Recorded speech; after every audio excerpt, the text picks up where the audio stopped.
I am a man of honor, integrity, and promise. I pursue all righteousness. I love my family. I will not put my family in harm's way. There is nothing that will keep me from doing the right thing. I am an ambassador of hope and a man of discipline. I am a man worth following. I am a TYRO. Hello everyone, welcome to TYRO TV. I'm Ron TYRO. And I'm Kathy TYRO. And for those of you who don't know who we are, Ron spent 15 years in prison for a crime he didn't commit. And so our entire family was on that journey that should have destroyed us, but instead it made us stronger. And out of that experience, we wrote a book called High Five, Love Never Fails. And over the last few weeks, we've been talking about the 5 principles, the 5 secrets to developing a strong family. And this week, we want to talk about the 4th principle, which is fairness. You know, fairness is a tough one, because I know everybody in life has one time or another said, this is not fair. We have little children, we got grandkids. We hear that often. But as adults, and we're grown people now, we're not supposed to be saying it's not fair, because we're supposed to already know life isn't fair. But yet we find ourselves in places, and I found myself in a particular place where I'm screaming, this isn't fair. Being accused of something I didn't do was a horrific slap in my face. And I could made the conscious decision of saying, you know what? Let's do this. I could have copped a plea. I could have done I could have took the easy way out. But I decided not to. And because I decided not to, I had to learn some tough lessons. And that decision was based on character. Someone recently said to us, Ron, you know what I really respect about you is that instead of taking the slide to the easy way, you took the stairs. And taking stairs, that's a workout, right? Yeah. That's a workout. And I tell you, though life is not fair, it really came back to me. Okay, what am I going to do with this, what I'm qualifying as being unfair? How do I make it fair? You know what? The responsibility falls back on me. How do I not become bitter but better? Back to me again. Because we totally cannot control what happens outside of us. Whatever happens to us, happens to us. The only thing we have control over is how do we respond? How do we react to that? And the way that we respond determines whether or not we have character or whether or not we choose to become bitter. I tell you, I remember in 2 years into my incarceration where my accuser recanted their testimony. I'm in prison, I'm locked up, and all of a sudden I get word that, I'm going home. I'm going to go back to court. I'm going to get a new trial, and they're going to let me go, all this stuff. And guys, what I'm talking about, just that opportunity. And then to find out, guess what? I'm going back to prison. It didn't happen the way I thought it was going to happen. And what do? Again, I'm already in prison. I'm getting, my hopes are getting really, really lifted up to where this is it. I'm going home. And then to find out, no, you're not. You're going back. I found myself screaming in my cell, literally, why? Why am I back? And I remember it as if it was last night it happened. I'm standing there, I'm by myself, and my arms, and I'm screaming. And then once this peace that just overflowed me that, I'm not alone. I got my family. I still have my family intact. We're gonna work through this. We're gonna press forward. We're gonna move on. And the thing about it is, the men that I did meet in prison that were surrounding me, they were saying, it's not fair, TJ. It's not fair this happened to you. And what happened was something flipped. I became a strength for them to know, what? Life isn't fair. Our greatest teachers are pain and suffering, and we got to embrace this experience so we never repeat it again. And when you're in the midst of it, it's so hard to see the bigger picture. But that's the point. I remember that when we got the news that you weren't actually going to get to come home in spite of the recantation, I remember putting the boys to bed and just sobbing on the kitchen floor. And then it's like all of a sudden I just felt this look up. Like the more we look down, we look at our pain, we look at the circumstance, and we can't see the bigger picture, so we have to learn to look up. And That's a key thing. Kathy, you know what? There's a saying in prison, guys, and you guys know what I'm talking about when I say this.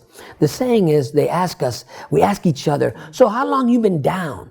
And you know, the typical answer is, well, I've been down 3 years, I've been down 2. You know, how long you been down? I've been down 10. And that's what we say. You know, one time I said that. Somebody asked me, hey, TJ, how long you been down? And I said a number. And I think it was like my 5th year into prison. And I got checked in my heart. I got checked in here. And the answer was, wait a minute. Before you came here, you was down, you was dead, you was locked up out there on the streets. But since coming in here, you've been woke up. You're now conscious to what's important. So it's not how long you've been down, it's how long you've been up now. You know, and I think when we come to a place of where fairness is really about how we respond to what's being dealt to us. And recognizing that we learn more in those difficult circumstances than we learn in the easy times. Because our character was really forged in the fire of difficulty. It wasn't forged when things were going all well and good.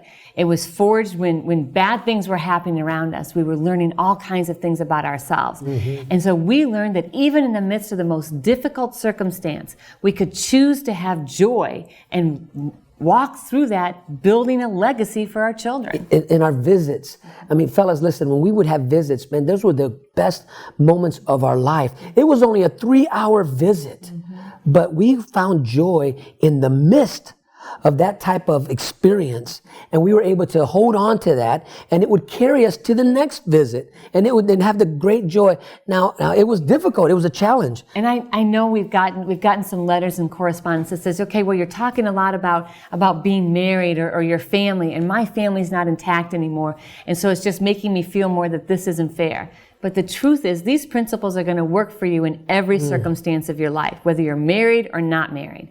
And so we're going to talk in the next segment about how you can really apply these principles to your life while you're still inside and develop the fairness and the character that's going to bring you success when you walk outside the gates. So stay tuned. TYRO Dads will help you to see who you really are on the inside by coming to terms with your past, present, and future. You will begin to move forward by using your time on the inside to transform yourself. We know you are not the only one serving time. Your family is too. Overcoming the issues that existed prior to and during incarceration are often more than many families can survive. TYRO Dads has a unique method of reaching and healing families based on Ron and Kathy TYRO's own personal experience with incarceration. TYRO Dads works exclusively with incarcerated fathers who have minor children. The program lasts for 10 weeks and focuses on intensive character development. You'll be taught to take responsibility for your actions, to own it. You will be prepared to overcome the obstacles of your incarceration and transition back into your home and community, both successfully and permanently. Upon successful completion of this program, you will earn the title of TYRO, which means a warrior, someone learning something new. You'll be one of the honored, a man worth following. If you think you have what it takes to be a TYRO or just want to know more, contact your local Ridge Project facilitator or your caseworker. Well, welcome back to TYRO TV. I'm Ron TYRO. And I'm Kathy TYRO. And we've been talking about fairness. And that's a word that I think as children, we really don't come to a place of understanding because we grow up as children all the way to adults singing the song, "It's not fair." Because we mistake the word fairness for justice. And so most of the time we don't really have an understanding of what fairness really is. So the definition of fairness is learning to see in our circumstances the opportunity to use effective communication skills to resolve conflict and strengthen our relationships. You know, as we come to really understand the power behind fairness and understand that power of fairness is really residing within us. And if we keep continually comparing what's happening outside of us, it's not fair that this guy gets to go home and he's been back 5 times and I've been here 10 years and they won't even let me out once. And, I remember the yard, when the yard is open or not even open, it's 6 o'clock, right, guys? You know what I'm talking about. You got your Foxy ready. You're ready to go hit the cage. You're ready to go pump it up, go out there, get your run on, whatever you're going to do in the rec yard. And then all of a sudden, 6 o'clock comes and they didn't open the yard up. 6:15 comes. They didn't open open the yard up, and now you're like, oh man, somebody just jacked my wreck, right? You're getting upset. You're taking it what? Personal. Because it's not fair that somebody took away my recess. And guys, that's really what it is. It's recess. And so we start to personalize it to where we get frustrated. We become angry. And before you know it, somebody is in the back wall, going to duke it out with somebody. And over what? Because they didn't get recess.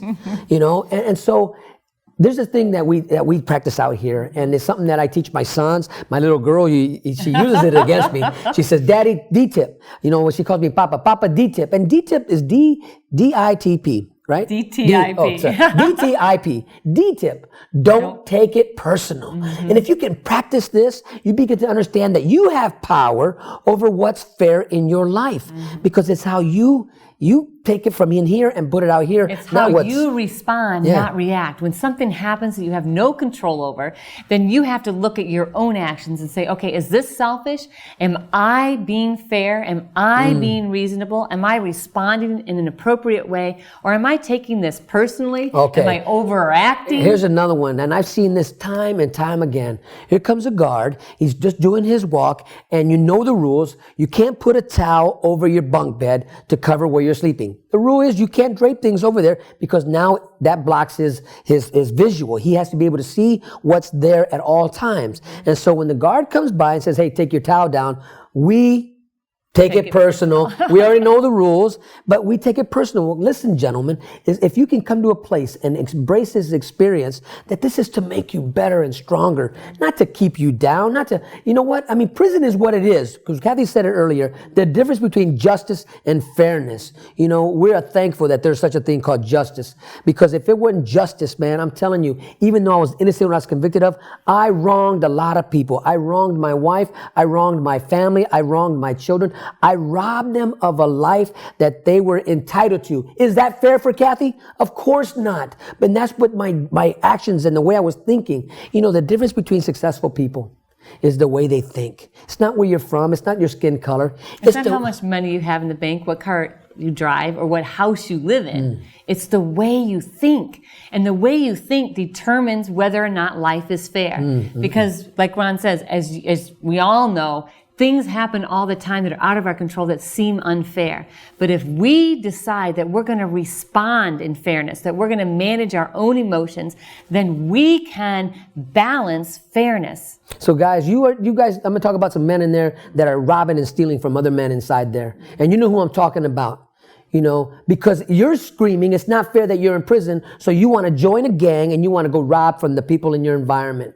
Well, you know what? You need to stop that because you're still in the phase of living the lie that it's not fair, so therefore I have the entitlement mentality that I can rob in this environment, that I can steal from people in this environment. Well, you know what? That's a lie, and you need to grow up and you need to stop that. Because true men of honor, true men of good character, embrace this experience to say, you know what?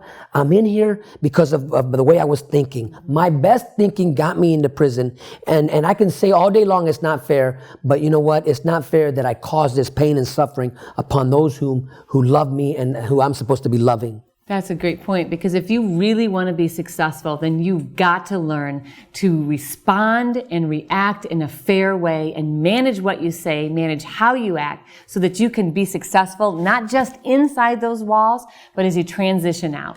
And so in our next segment, we're going to talk about how you can really exemplify fairness in your relationships as you transition home and even while you're inside. So stay tuned. Completion of TYRO Dads is just the beginning of the opportunities available to you. As a TYRO Dad, you will be eligible to participate in workforce strengthening services to help prepare you for employment and open the doors to economic stability for you and your family. The Workforce Strengthening Program starts with job ethics training. Once completed, you may be eligible to receive training to acquire your commercial driver's license while still inside prison. If getting a CDL is not for you, then there is also a welding training program you may be eligible for. As more programs are being added, there really is something for almost everyone. If you think you have what it takes to be a TYRO or just want to know more, contact your local Ridge Project facilitator or your caseworker.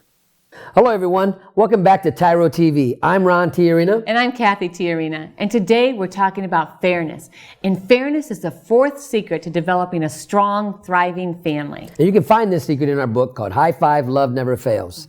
And you know, fairness is a tough one that really we all have to really come to terms with, you know, because if we're constantly saying over and over again, it's not fair, that means that we're still externalizing the experience that we're having within ourselves. Because when we're saying it's not fair, that means we're giving power to somebody else or some other situation. We're acting as a victim to our circumstances and surroundings, things we have no control over. And that happens often in personal relationships because, you know, something happens and all of a sudden it's like, it's not fair. It's not fair that Ron gets to go out tonight. It's not fair that Ron gets to buy a new pair of shoes and I don't.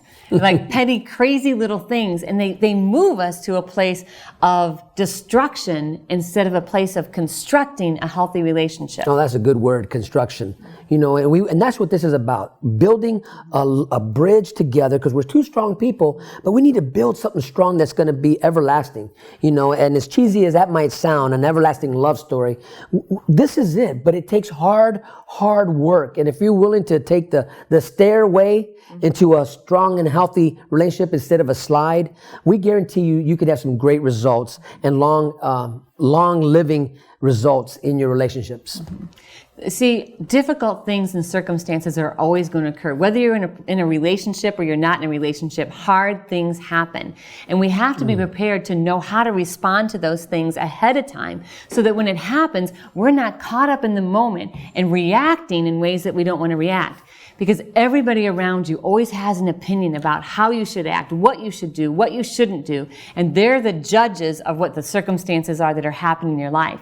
Before the end of the book, in the middle of chapter 1, people are going to tell you, this isn't fair, this shouldn't be happening, this is what you should do. And so you have to be prepared to react, actually to respond in the right way. And you know, one of the biggest things that we had to face in our relationship, in our marriage, was we had to make a conscious decision when the Court of Appeals overturned my release.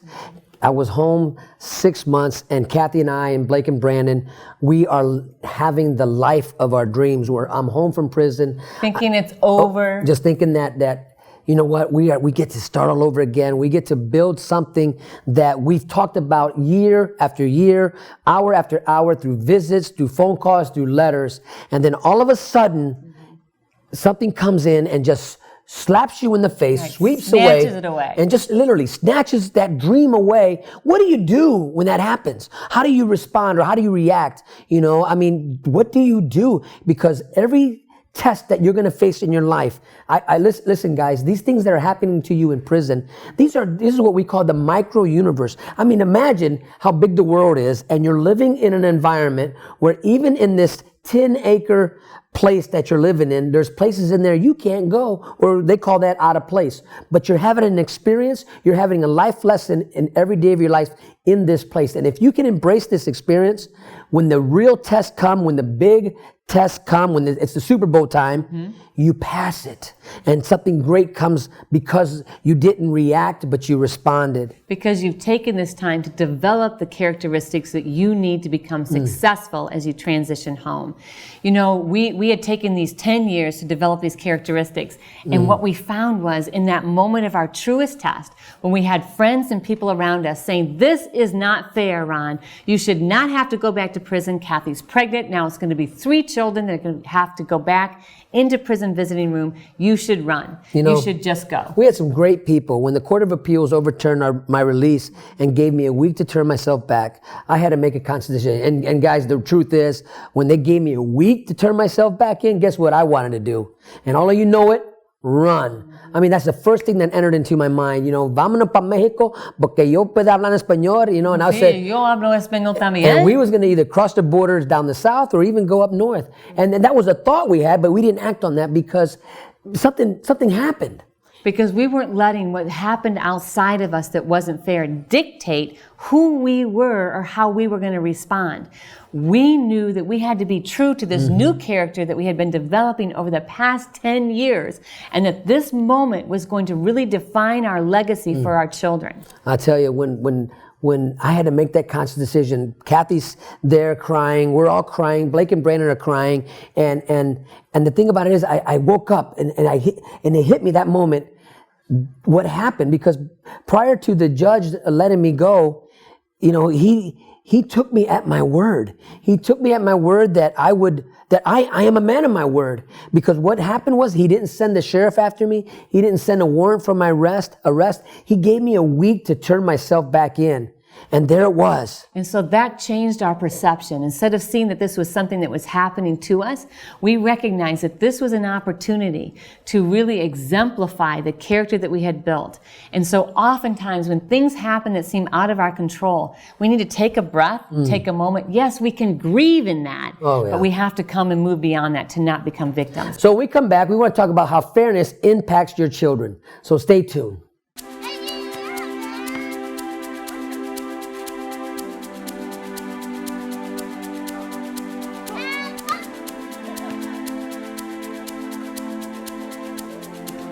Playing catch, basketball, laughing, and enjoying each other's company.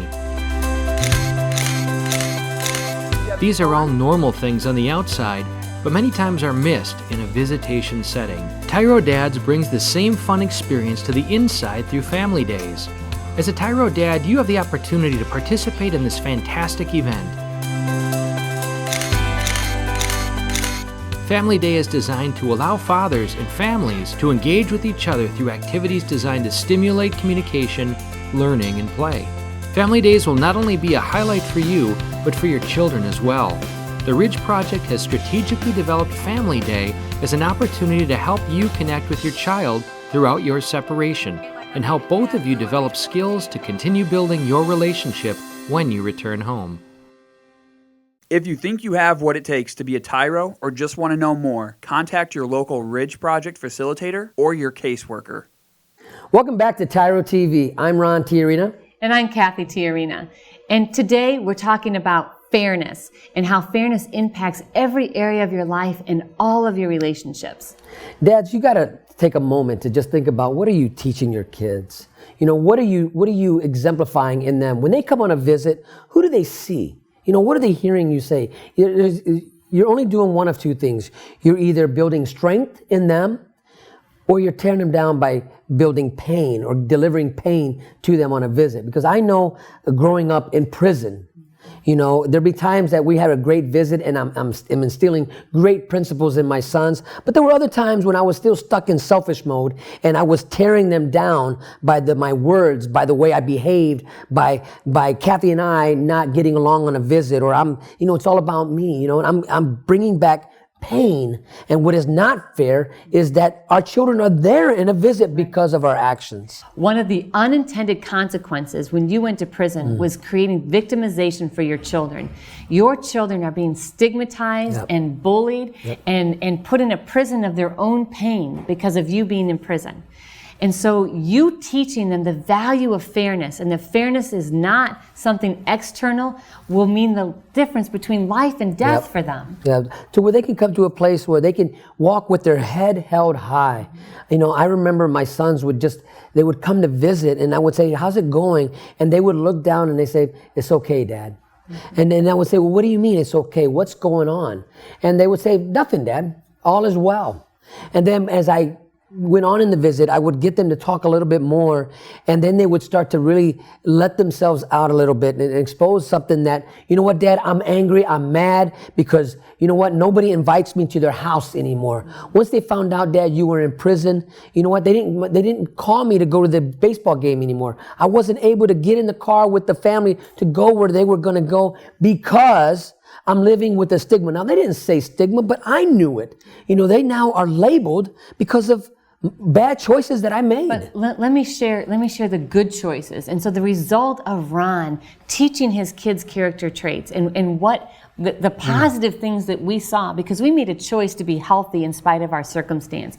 We didn't wait till Ron came home to begin to exemplify these characters. And so when Ron went back into prison, and Ron looked at Blake and Brandon, this is when he was home for those 6 months, the Court of Appeals had overturned his release, and he looked at them and he says, guys, remember this. The right thing is always the right thing, no matter what the cost. And so he changed his perception, helped them to change their perception, to say this is an opportunity to take a stand for what is right. Well, 6 months later, Blake was invited to Washington, D.C. to speak on behalf of vulnerable and at-risk kids. And so he's at this congressional luncheon, and he's giving his speech about what it's like to come from a family with incarceration and drug and alcohol addiction and welfare, and overcome those things to be responsible and to do the right thing. And so as he's talking, he says, you know, many of you will wonder what it was that caused me to overcome all this adversity. And I will tell you, it was having a responsible person in my life, a male role model that taught me that the right thing is always the right thing, no matter what the cost. Not by his words, but by his actions and living that out every single day. And he said, and that person, many of you will be surprised to know, is an inmate in an Ohio prison, and that's my father. I mean, the impact of what Ron did in his sons' lives by choosing to do the right thing, even in what appeared to be an extremely unjust circumstance, created a legacy in his children. And so you have the opportunity every day, through every choice and decision you make, to build life into your children instead of destruction. So, Dad, it's never too late. It's not too late, Dad, to begin instilling these principles into your children's lives. You are their hero. You are their knight in shining armor. You're everything a child wants, Dad. Okay, you're in prison. Whatever got you there, it happened. Okay, but that doesn't define who you are. Don't let this define your story, because your children are still writing theirs and you're part of it. And part of that story that they want to write is, and I know I love to hear it when I hear my sons tell me, Dad, I'm proud of you. Thank you for changing. Thank you for being part of our life. And now I got grandchildren. We have grandchildren, and we get to impart these principles into their lives. You know what? The legacy that we're creating, yeah, it looked really dark and gloomy at the beginning of the story, but the story's still being written. And if you can really get a hold of that, write your story, write your children's story, build a strong legacy. There's going to be pain and suffering in their story no matter what. That's part of life. But it doesn't have to end there, because our greatest teachers are pain and suffering, and they make us who we are if we let them teach us the skills it takes to become men of honor, men of integrity, men worth following. And that's what we want for you. We want you to become a man worth following. So thank you for joining us today on TYRO TV, and always remember that we are rooting for you.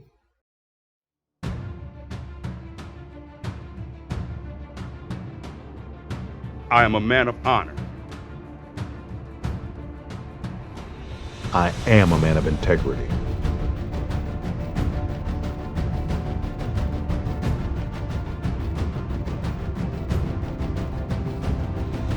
I am a man of faith.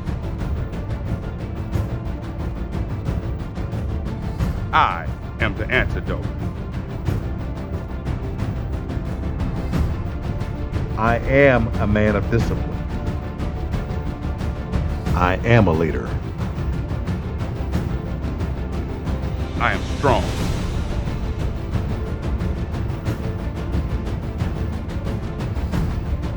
I am a man worth following.